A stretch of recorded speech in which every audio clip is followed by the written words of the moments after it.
What's up, YouTube fam? Robbie here. That was gonna be like way cooler spinning on my finger than it was. But anyways, we're here today to decide if it's the archer or the arrow. Before we dive in, of course, we gotta ask, how you doing today, Taylor? Are you having a good one? So catch me if I fall.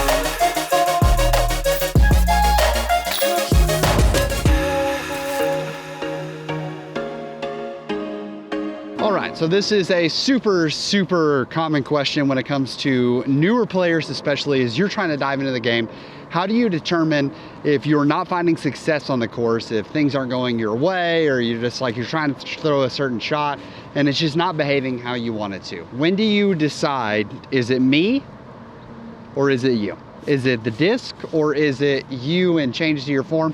Well, I've been making some changes, obviously, over the last year to my form. And so today we're going to be testing sort of what actually is happening, but throwing some really neutral discs. I'm going to try to talk about how neutral discs might be exactly what you need to go to for a little bit, or are you throwing neutral and need to step up to something else that's a little different? What are the pros and cons to letting the disc do the work versus you working the disc? And we'll kind of talk about those throughout while throwing a foundation subscription box. Now, this is obviously near the end of the month, so for those of you who are checking this out, this was the subscription box for the month of March. Obviously April, entirely different theme.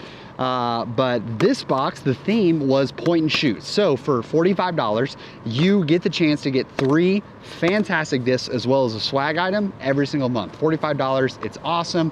That brings the cost down to 15 bucks a piece. And especially if you're getting premium plastic discs, it's hard to find cheaper discs than that anywhere else in the world, especially not custom stamped ones or the swag item that's included. So let's take a look at this box. The theme was point and shoot. So we have a judge with the point and shoot, like a little camera stamp. Super cool. That's what we're going to be using today. I'm going to try not to get blown over, so that should be another interesting part of this, because the wind's definitely going to be howling. So next we have a Rift Katrina Allen. This is what made by Discraft as well, DGA, and this is something that I would describe as like, I think it's what the Buzz wants to be. We'll see if that actually holds true or not. The Rift, incredible disc, excited to throw it. And then last but not least, there was a stock FD in there, but we did actually recently drop in the bag FDs and in the bag Origins. So I actually subbed out the stock FD for this FD. Same color, same run, things like that, just a different stamp. So the fun part is we're playing the front 9 today. We'll set the line at even. And if we are over even, I'll give away 2 discs out of this box. And if we're under even, we'll give away the FD, the stock FD. So should be a good time. The swag item for this month was a Brixton custom foundation card, little bogey bros, really cool collector's case. It's awesome. I'm a longtime card collector. I was a Pokemon card collector when I was young, moved into Yu-Gi-Oh as I got a little older there, played competitive in both. But I love the idea of disc golf cards. Man, I mean, I'm gonna be honest, truly, my hope is one day that we end up with like a Robbie C. Brixton card. That would be super cool. Maybe some like cool discs or ace or even some towel tails worked into the card. What do you guys think? Well, we have this Bogey Bros card. This is the first card in the Foundation series. They actually dropped another card when they opened their store this month, the new store.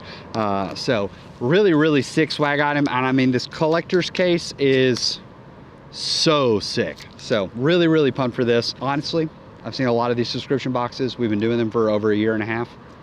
This might be my favorite swag item today. So let's take the disc, let's head to hole 1 and see what we can do. Part of the reason we set the line at even is because, really, I think I said even back there like seconds ago. Time flies when you're having fun. The reason I set the line there, honestly, is because we're gonna be playing A positions, which is the gold baskets. And I don't know this course. I know this course extremely well. I just don't know which of the layouts, like what A position is. We're gonna start with the Rift. We're throwing to that yellow basket out in the distance, 339 feet. I mean, it'd be a mush if we could get the Rift there, but hopefully we can at least save a par.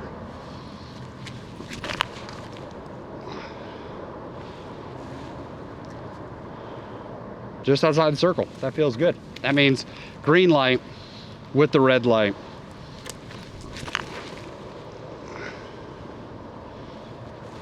We didn't get a hold of that one as well. It's a good thing that we had the green light, because the FD is in the road. Putting with a premium plastic judge, obviously not ideal, but let's see. For those of you who are wondering why not ideal, oftentimes I feel like when you get into disc golf, you just grab a putter and you putt with it. One of the pros of putting with a base plastic, you get a little more grip on it, a little more tackiness to it. And also, usually baseline putters are cheaper, which means that you can get a stack of them, so it makes practice putting even easier. Little 40 footer to get started. That'll build the confidence for you real fast. So, like I said in the video earlier this month about like first tournament back, my putting feels phenomenal right now. So we just got to keep that going, which is great. And the more that my drives can continue to match it, the better. We're gonna end up throwing some forehands today just because I like to test these discs out and show you what options are capable. But one of the big things that as I've been working on power and form and everything, is I'm seeing a lot more discs move to the right. And I'm trying to decipher when I'm doing that, is it because I'm actually pulling them to the right, or am I now throwing with enough arm speed that I'm getting more turn naturally out of the discs? Something cool about using super neutral discs like we have here, because the judge even I think is like advertised as being somewhat stable, but like a baseline fusion or lucid judge, and I think that's just pretty sure that's a fusion judge. While I was trying to figure out my putter slot, I ended up going with like an orbit judge for a little bit, and it just didn't have any fade on it, and I was like, I'm gonna need some fade out of that thing. So going with the FD here. I know ABB loves his FD. This is one that when I was trying to figure out stalker alternatives, this was recommended. And I'm not gonna try to say where I've landed is like fully locked in, but I really like how my fairways are set up right now. We'll update that as soon as things start to solidify a little more.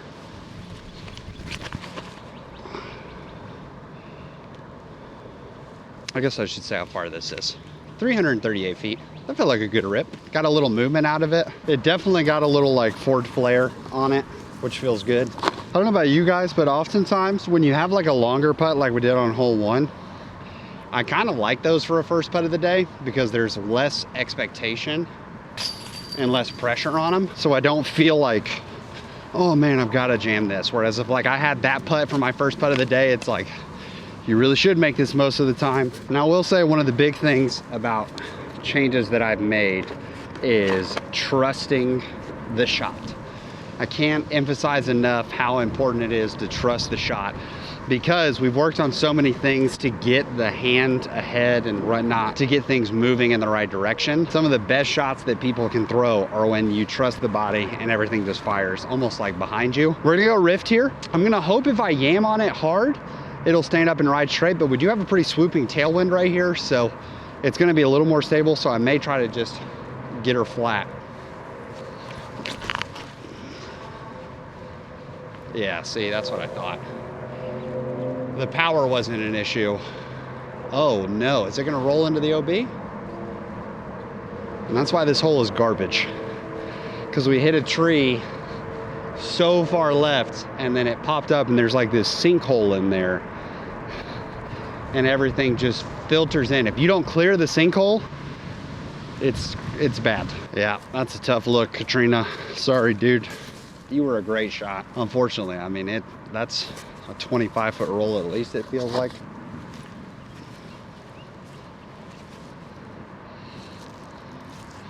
That's what we get for being aggressive. I really liked the height. I liked the throw. I liked everything about that. Just a little right. So there, you have on this upshot, you have a world that I throw trying to let the disc do the work. But this is a neutral disc. So it showed me, hey, we went exactly where you wanted me to go. And so you have to decide, if you want to throw neutral discs, then you're probably going to be adapting how you throw the shot every time.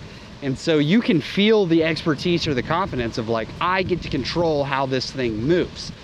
And if you like making subtle adjustments all throughout the round, then neutral discs, probably exactly what you want to go for. Now the other option, and one that I prefer personally to use, is I like to try to throw the same way every possible time that I can and allow the disc to sort of change accordingly. Now, This is one of the few holes that I think we're actually gonna be able to throw this off the tee. So we're gonna go ahead and throw the judge here. I'm gonna try to throw it right at it. That's what we're gonna try to do. Let's see what we can do. We have this same tailwind from the last hole.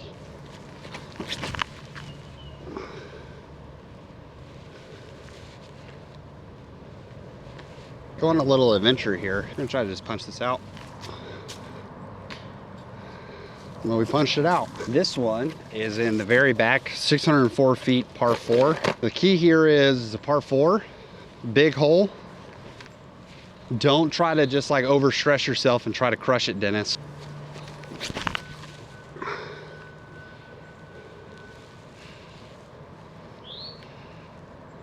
That felt so good out of my hand. That feels so good, dude. We got a firm release out of it, but we firm released it right here. So while I thought like, okay, turn it back and firm release it right here, that would have sent me on a straight trajectory. I bet that I'm like up here trying to cheat, trying to look for it. What did I just say on hole 3? Now the hole's up here. There's people sitting on that bench, so I'm gonna have to go wide as opposed to taking the inside line. I wanted to be able to throw the rift in from here, but I don't think that I think the rift is too straight. I don't know that I'm gonna be able to get it all the way over there without burning it over. So I'm gonna try to go the FD on just a good amount of hyzer and try to flirt with that tree, that big tree on the right, and see if we can, first forehand of the day. There it is, flirting successful. And we should have a nice little uphill putt, just where I thought would be. If you do not feel like you have a power forehand, I don't know why more people aren't throwing this. That felt so effortless to just a little bit of a forehand and watch it.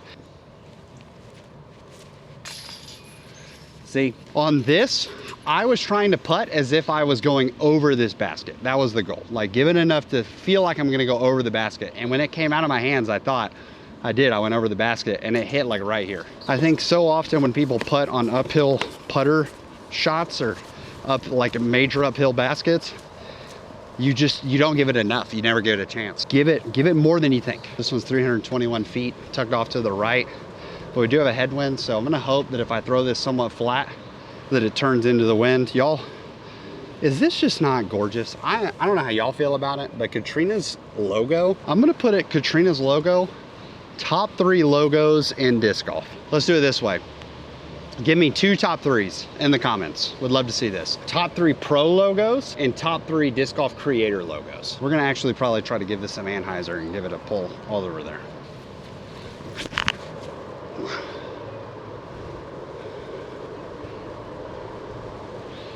Unfortunately, just a little too nose up, didn't push enough, so we'll have like a circle 2 putt, circle 2 death putt down at the basket. Shouldn't be that bad. Yep, just about where I thought we would be. There's enough wind out here that I do think going for my more traditional like push putt, I think it's gonna get caught in the wind and then drop down on a hyzer and roll. So we're gonna give this a real floaty, like just a little bid.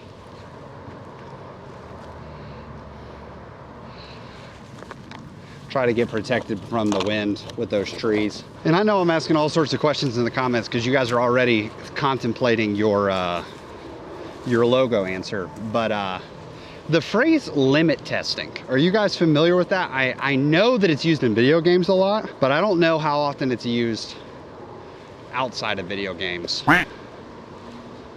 That was poor, dude. That was poor.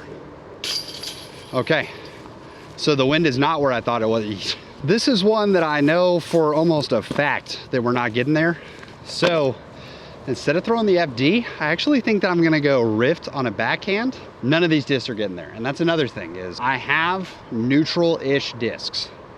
And because I have neutral discs, no matter how much hyzer I put them on, we have a headwind coming.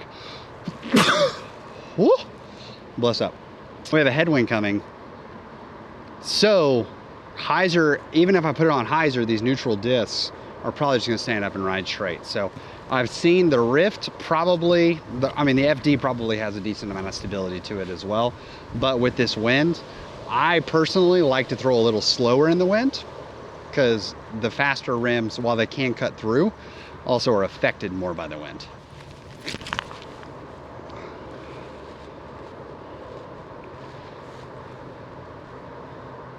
That was not on the bingo card. Throwing the Rift over. What up, Gentry? So here at George Ward, we call these concretes because they are OB, but they have these raised edges. And if your disc gets in, they usually like ping pong back and forth. Raised edge helped me because this hit flared up, caught the wind, and then tried to get backwards, but it hit that raised edge. Another little fun rule, you cannot take your lie from like out of bounds. So like I couldn't take it right here, but you get a meter in. So technically I could go like another disc length out right there, but you don't have to take the full meter. Coming here, I feel like I've opened up my window. I liked it. Shorty? I'm trying to decide in terms of boxes that I've gotten to throw. I realize it's late because we're in April, but these 3 discs, if you are needing like a straight putter or a straight mid or a straight fairway, any of these 3 could easily fill a slot. 349 feet, yellow basket out there. We're actually gonna go with the Rift again because we've been surprising ourselves with the Rift. We didn't hit that one near as well. Yeah, we babied that. Nope, I know what I'm doing there. You sissy, you sissy. I'm coming in and I'm here and I have no power left because I'm not sending the hand. I'm rotating the shoulders way too fast. Doop, doop, doop, doop, doop. Save the 3. Save the cheerleader, save the world.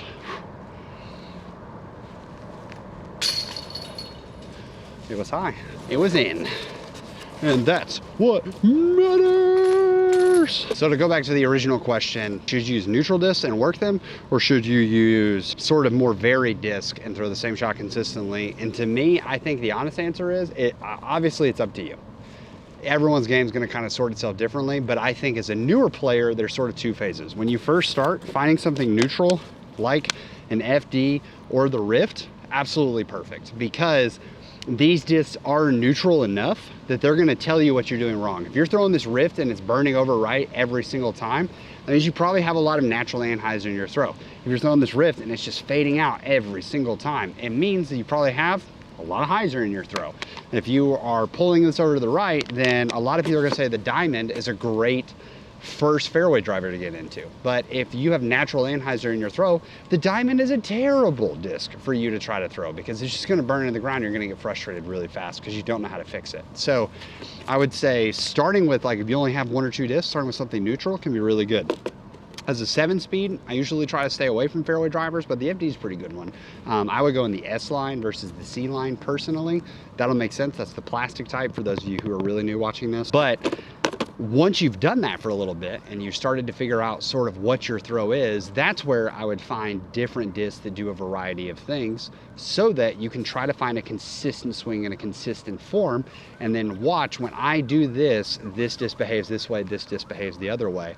And then once you've kind of walked through both stages, and I think they come in that order, starting neutral and then moving to the more varied options, that's where I think you can decide what part of the tree do you want to head towards from there. Do you want to stay in the varied realm and try to throw the same shot consistently? Or do you want to try to work the disc a little more? And because of that, you're going to go back to having a lot more neutral of a bag. But I don't think there's a wrong way to do it. And personally, that's one of the ways, if you find yourself in the trying to see what disc can do world, then a subscription box like the Foundation Monthly box can be really good for you. This is going to put a bunch of different plastic in your hands. But if you find yourself in the neutral category, then I think that there is a realm of, like, you just buy several neutral discs, buy the same disc, use it over and over again, and you'll see that'll season it in to where if, like, I just put this Rift in my bag and I threw it all the time, eventually it would start behaving a little differently because I used it so much. And then I could decide, okay, I really like what this Rift does. Do I want another one in the bag? And then we're starting mobile minimalization, which here on the Robbie C channel, we're always a fan of. Last hole is an absolute bear. Uphill, 323 feet, longest 323 ever. Traditionally, I would be throwing a Passion or something super flippy to give myself a little freedom. We don't have that with these discs, so I'm honestly just gonna try to pull it and throw it flat to Anheuser and just see what we get out of this. Another trick, if you find yourself playing George Ward very often, is a lot of people run up to this edge and it drops off pretty significantly off the front of this box. So that can like subconsciously mess with people. So I always try to throw from like midway up the box here.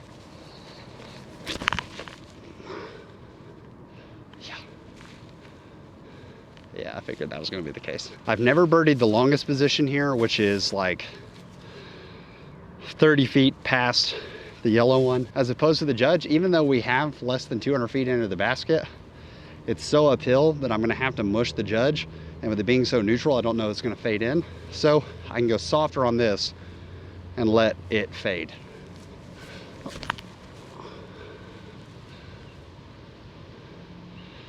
We didn't get the birdie, but a tap in par means we're gonna finish at 1 down. So that FD headed to the birdie fam. Can't ask for much more of a tapping than this. I'll use a reel.